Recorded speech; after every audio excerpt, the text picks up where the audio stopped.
जी हाँ, आज हम एक बड़ी ही अजीब अनोखी कहानी पढ़ेंगे। कहानी का शीर्षक है अनोखी बिटिया। कहानी का शीर्षक अनोखी बिटिया। पूरी कहानी सुनिएगा, बड़ा आनंद आएगा। बड़ी ही अच्छी कहानी है, मार्मिक है। शहर के कोने में एक हंसता खेलता परिवार रहता था। उस परिवार में पति पत्नी और उनकी 5 बेटियां थीं। समय बीतने लगा और पत्नी के पैर भारी देख पति ने धमकाते हुए कहा।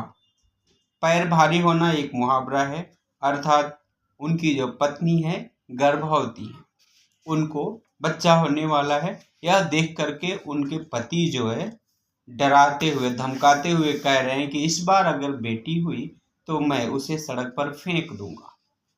यह सुन पत्नी रोकर कहने लगी कि इसमें उसका क्या कसूर है, यानी उस बच्ची का क्या कसूर है। उसके बाद फिर बेचारी यानी वो पत्नी जो है डर डर कर जीने लगी कि पता नहीं मेरा पति क्या करेगा, सनकी है। अब जिस बात का डर था वही हो गया। पत्नी ने एक और बेटी को जन्म दिया। बेटी होने की खबर सुनकर पति ने पत्नी को खूब फटकार लगाई, अर्थात डांटा, और उसी रात उस नन्ही सी बेकसूर बिटिया को उस निर्दयी पिता ने ले जाकर सड़क के किनारे रख दिया। फिर सुबह उठकर उसे देखने के लिए गया कि कोई उसे उठाया या नहीं। नन्ही जान ज्यों की त्यों थी, अर्थात जहां ये रख के आया था वहीं पे थी। फिर उसने उसे उठाकर घर लाया और रात में फिर सड़क के किनारे ले जाकर के रख दिया। इसी प्रकार कई दिन बीत गए, अर्थात ऐसे ही करता था कई दिन तक। दिन में उठा लाता था, घर में रखता था, फिर शाम को वहां सड़क के किनारे रख देता था कि कोई तो लेके जाए। लेकिन कई दिन बीत गया, कोई उस बच्ची को उठा के नहीं लेके गया। इसी प्रकार कई दिन बीत गए। अब अभागी बिटिया को कोई नहीं उठाया तो अंत में पछताते हुए वह हार मानकर उसे रख लिया। समय का चक्र चला और उस औरत ने एक बेटे को जन्म दिया, अर्थात बेटा घर में हुआ फिर उनके। अब तो उस पिता की खुशी का ठिकाना न रहा। उसने खूब जलसा किया, यानी पहली मान लीजिए बेटी हुई तो बहुत दुखी हुआ, बेटा हुआ है तो जलसा कर रहा है, पार्टी कर रहा है और लोगों को मिठाइयाँ खिलाया। कुछ वर्षों में उसे दूसरा बेटा भी हुआ, लेकिन एक बेटी मर गई।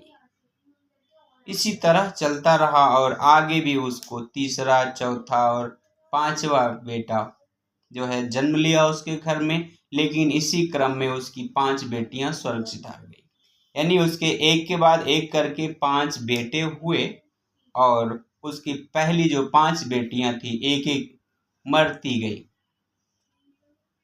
अब उसके 5 बेटे और वही एक अभागिन लड़की जिसको रोड पे रख दिया करता था, वह एक अभागिन बेटी है। और उस बेटी के बाद जन्म लेने वाले 5 बेटे।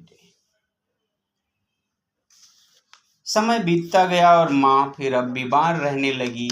इसी प्रकार बुढ़िया ने भी एक दिन संसार से सदा के लिए नाता तोड़ दिया, अर्थात वह औरत यानी उस व्यक्ति की पत्नी, उन बच्चों की माँ जो है इस संसार से विदा ले ली, अर्थात मर गई।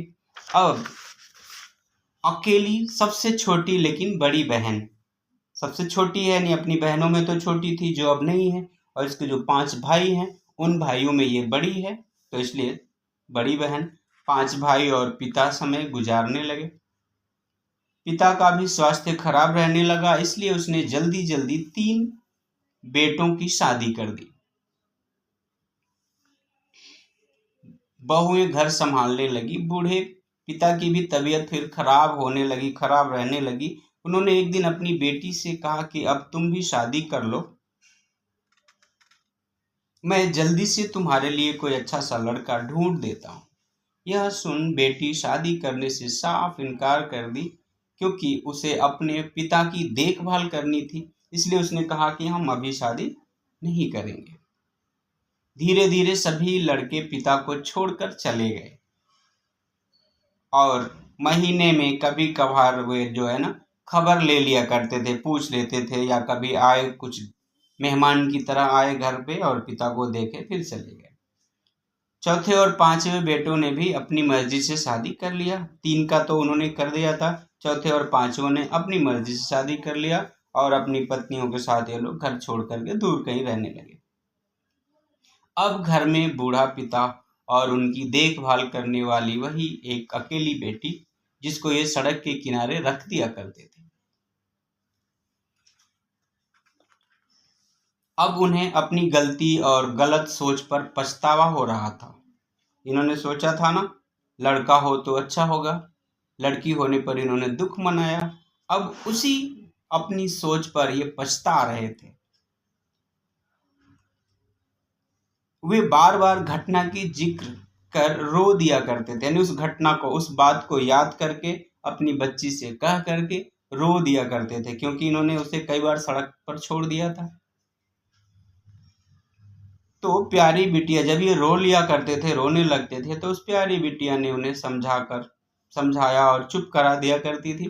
बूढ़े पिता के पास जो कोई भी उनका मित्र उनसे मिलने आता था, तो वे अपनी उस प्यारी सी कर्मठ यानी मेहनती बेटी की खूब तारीफ करते थे। वे कहते थे, मेरे 5 बेटे हैं, लेकिन मेरा बोझ उनमें से कोई नहीं उठा पाया। सभी ने मुझसे मुंह मोड़ लिया। लेकिन मुंह मोड़ना मुहावरा है, अर्थात दूर हो गए, इनकी ओर देखे नहीं, ध्यान नहीं दिए। और कह रहे हैं कि भाई 5 बच्चों ने, बेटों ने मुझसे मुंह मोड़ लिया, लेकिन यह बेटी कितनी महान है, जिसने अपनी खुशियों की कुर्बानी देकर मेरा बोझ ये ढो रही है। मेरी बिटिया कोई सामान्य लड़की नहीं, अनोखी बिटिया है। इसलिए इस कहानी का शीर्षक है अनोखी बिटिया। धन्यवाद। कहानी कैसी लगी